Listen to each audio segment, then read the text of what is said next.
Dedik, digər bir bayram isə əl-idu qeyru mənsus, yəni hədislərə söykənməyən, məsumun o barədə bir ifadəsi, bir işarəsi olmayan, bir sözlə Qur'an və sünnədə gəlməyən bayramlardır. Məsələn, bizim xalqımıza məxsus olan Novruz bayramı. Doğrudur, ola bilər ki, bəziləri belə desin ki, axı Şeyx Səduq Əllamə Məclisi Məhəmməd ibn Həsən Hür Əl-Amili öz əsərlərində imamlarımıza istinad edərək Novruz haqqında rəvayətlər deyiblər. Bəli, bu rəvayətlər bizə məlumdur.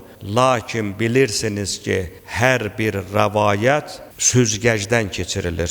Üsulul hədis elmi var.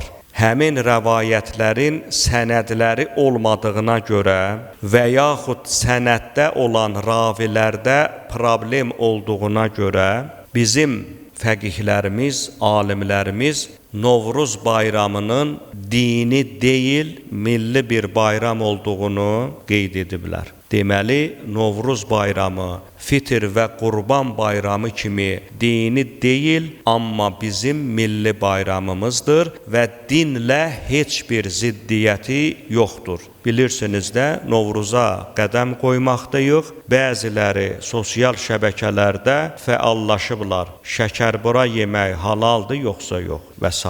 Bu düşüncədə olan insanlar şübhəsiz ki, çoxdan dini sifətlərini itiriblər. Amma heç olmasa gərək milli sifəti qoruyub saxlaya biləsən. Axı sən bu xalqın nümayəndəsisən. Əsrlərdir ki, bizim xalqımız milli bayram kimi Novruz bayramını qeyd edir.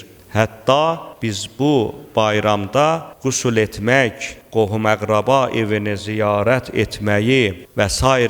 müstəhəb olaraq bilməkdəyik. Deməli, Novruz bayramımız dini deyil, millidir və dinimizlə də heç bir ziddiyyəti yoxdur. Amma hər bir mədəniyyətdə, hər hansı bir ayinin içərisində ola bilər təhrif edilmiş nələrsə olsun. Məsələn, biri gedər dərdini oda deyir, suya deyir, nə bilim mən qulaq astıya çıxdı deyirlər və s.